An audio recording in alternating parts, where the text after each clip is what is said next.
Bonjour et bienvenue à la deuxième série de notre programme du podcasting. Ce programme vous est préparé par le discours sur le bassin du Nil, en sigle NIBD. Aujourd'hui, notre invité est M. Nestor Mbourene, le président directeur de la VEDEC, membre du Forum de société civile sur le bassin du Nil. M. Nestor, à travers de la VEDEC, est l'initiateur de l'Observatoire burundais sur l'eau et assainissement, OBEA en sigle. La fondation de l'OBEA date du 5 août 2016. Bienvenue, M. Nestor. Tu as été l'initiateur et le premier président de l'OBEA et récemment votre mandat a pris fin. Mais qu'est-ce que l'OBEA? OBEA est l'Observatoire burundais eau et assainissement. Il a été créé le 5 août 2016 à partir de l'expérience citée à travers Nestor Mbourene, en particulier à VEDEC en général. L'idée était de créer un cadre d'échange pour la promotion du droit à l'eau et à l'assainissement au Burundi. Comme vision, l'OBEA vise un Burundi où le droit à l'eau et à l'assainissement est assuré par une vie digne et saine pour toute personne. Tandis que pour sa mission, c'est de faire émerger une société civile consciente, vigilante et agissant en synergie pour promouvoir le droit à l'eau et l'assainissement au Burundi. Comme objectif global, OBEA compte contribuer à l'amélioration du dialogue et négociation avec les décideurs politiques, les partenaires techniques et financiers, les organisations de la société civile et le secteur privé œuvrant dans le domaine de l'eau et l'assainissement. Depuis sa création en 2016, OBEA était toujours soutenu techniquement et financièrement, et principalement par la GIZ à travers son bureau du Burundi et spécifiquement à travers son programme sectoriel eau et assainissement. Les appuis portaient au renforcement des capacités, aux appuis techniques, mais aussi aux appuis matériels, à travers le matériel rural, le matériel informatique et autres choses. Les autres sources de financement étaient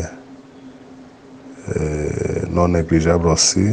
C'est en premier lieu les fonds propres de l'OBEA à travers les cotisations ou des dons en nature des membres de l'OBEA.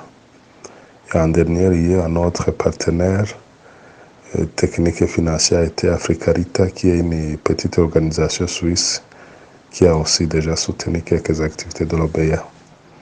Comme souligné dans le document, OBEA compte mobiliser plusieurs ressources à travers son plan de mobilisation des ressources.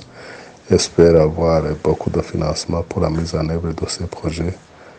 Je vous remercie. Merci Nestor de cette brève introduction sur l'OBEA. Mais parlez-nous, existe-t-il des problèmes ou défis dans le secteur de l'eau? Les problèmes qui existaient avant la mise en place de l'OBEA étaient notamment l'instabilité des interlocuteurs politiques dans le secteur de l'eau et assainissement, la non-allocution budgétaire pour le financement du secteur eau et assainissement par rapport aux conventions internationales ratifiées par le Burundi, les barrières linguistiques des documents souvent en anglais, la décentralisation non effective. Et alors, dirait-on qu'il y a un changement de l'arrivée de l'OBEA? Aujourd'hui, il existe un changement remarquable qui se manifeste à 3 niveaux déjà, suite à la sensibilisation opérée par les organisations de la société civile, membres de l'OBEA. Ce changement en rapport avec les organisations de la société civile, c'est que ces derniers sont outils en termes de techniques dans le plaidoyer pour le droit à l'eau et à l'assainissement, tandis que pour les usagers de l'eau, ces derniers connaissent actuellement leurs droits et leurs devoirs en matière d'accès à l'eau et à l'assainissement.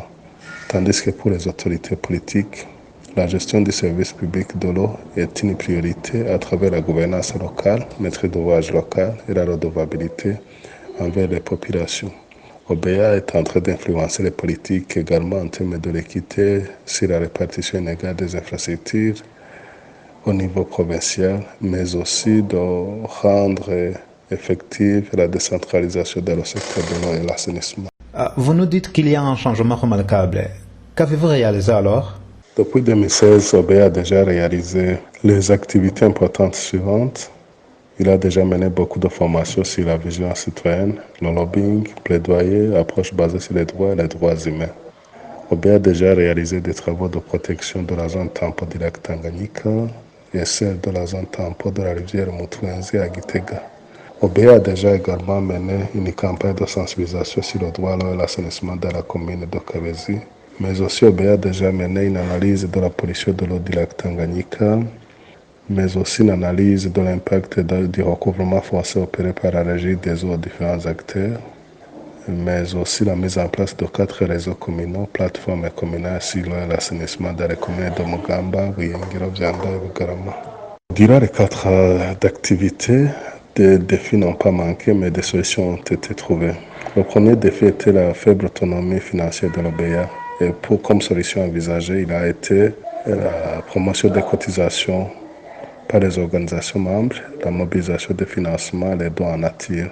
Autre défi, c'était la faible implication des organisations membres dans les activités de l'OBEA. Il a été proposé de répartir les organisations dans les groupes thématiques avec des charges spécifiques. Autre défi, c'était la non-maîtrise des textes légaux et réglementaires en rapport avec l'assainissement. Alors, comme solution, on a envisagé le renforcement des capacités sur le contenu et la vulgarisation des documents auprès des organisations membres de l'OBEA pour qu'elles soient outillées du contenu de ces textes légaux. Un autre dernier défi, c'était le manque d'équipements et bureaux propres à l'OBEA. Et puis, comme solution, il a été envisagé une prise en charge par l'organisation chef de file.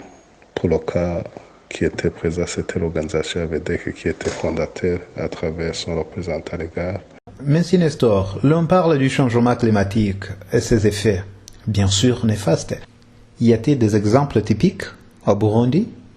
Et des exemples typiques sur les effets des changements climatiques au Burundi sont présents.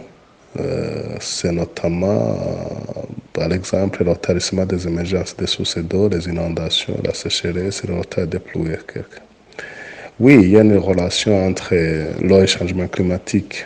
Il y a un corollaire direct comme le cas de tarissement des sources d'eau, la diminution et augmentation des débits des cours d'eau. Tout ça, c'est vraiment un corollaire qui existe entre l'eau et le changement climatique.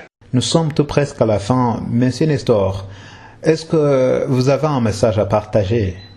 Un message à transmettre aux autres organisations de la société civile opérant dans les pays riverains du Nil. Ces organisations doivent comprendre que la ressource eau, comme le Nil, est un bien économique partagé et qu'il faut veiller à sa sauvegarde pour aujourd'hui et pour les générations futures en considérant que tous les pays riverains ont les mêmes droits et devoirs sur le Nil.